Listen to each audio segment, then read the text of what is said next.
In September and early October in 2015, I took myself off for an 8-day trek of Kokoda.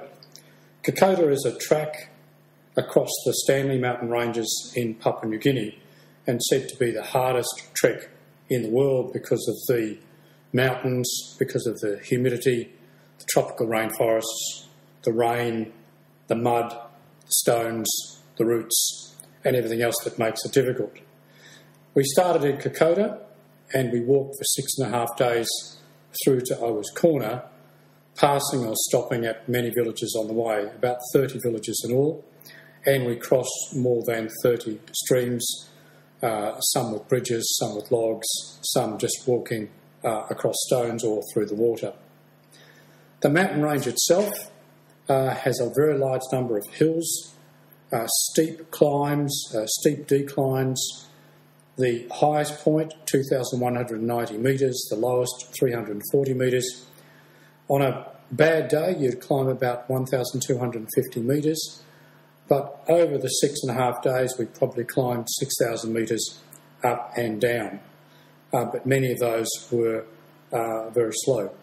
The total length of the track is 96 kilometres, and it's reckoned to take about 50 hours of walking to complete, so it gives you some idea of the pace. We started in Port Moresby, staying at a local motel. The four of us got together, so Tom on the left, then Dominic, Ross and Darren. We met up with Lucian, who was the local representative of our tour operator, to review the track itself, and then the following morning out to the airport to catch the plane through to the north side of Papua New Guinea, where we caught up with our porters at the airport, bundled ourselves into the back of a truck, and then spent the next hour and a half collecting supplies and then driving the 76 kilometres through to Kokoda, where we overnight.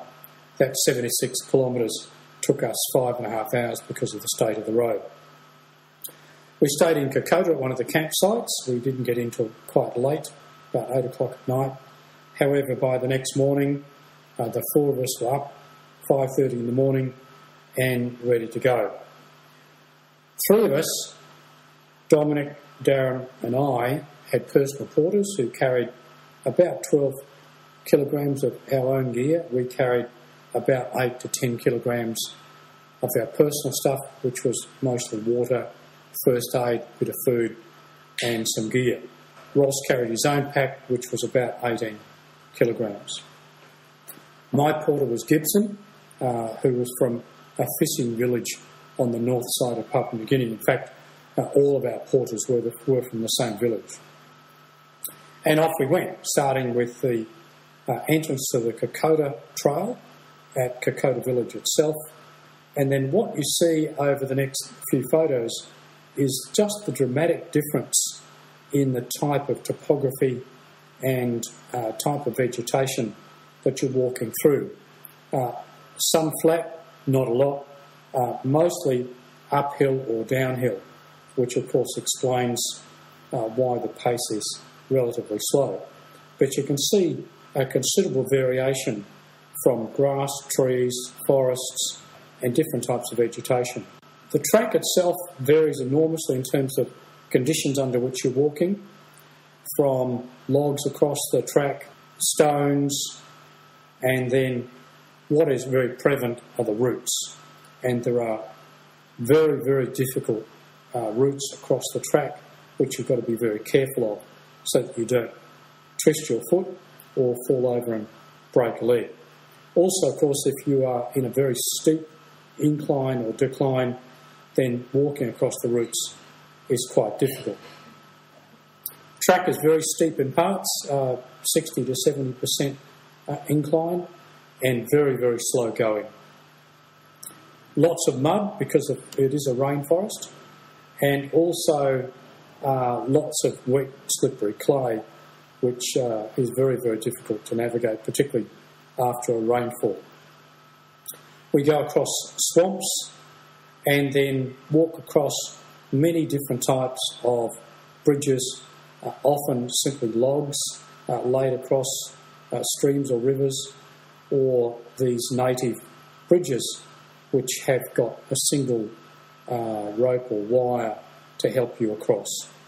But the porters are very good, and they typically make sure that you get across safely. There are a couple of more interesting bridges that we saw, which were a lot of fun to walk across. And then, of course, just walking across the streams on the rocks, or putting our water shoes on and then walking through the water or up the riverbed itself. We came across many villages, and overnight we stayed in some of those villages in huts, and you can see fairly primitive conditions with just thatched roofs and open windows.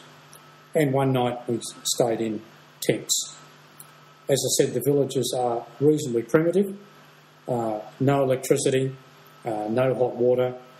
This is our dining room, and the food itself was relatively basic, partly because the porters had to trek all the food in for the entire 6.5 days.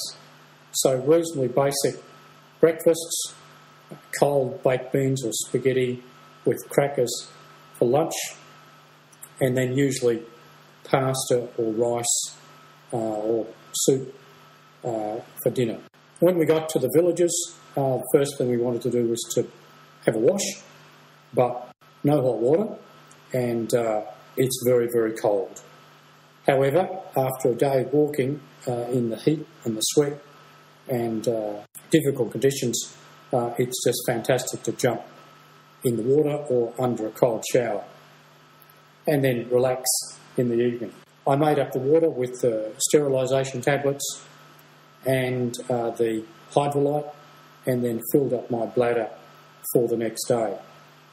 I did suffer a bit. I got a blister on one of my feet, and by the 6th day my legs were hurting, particularly around the knees. However, Ross was a sports therapist, and so he came to the party and strapped everything up, and that made life bearable until the end of the trip. We did see some World War II artefacts and had a bit of fun finding those and looking at those.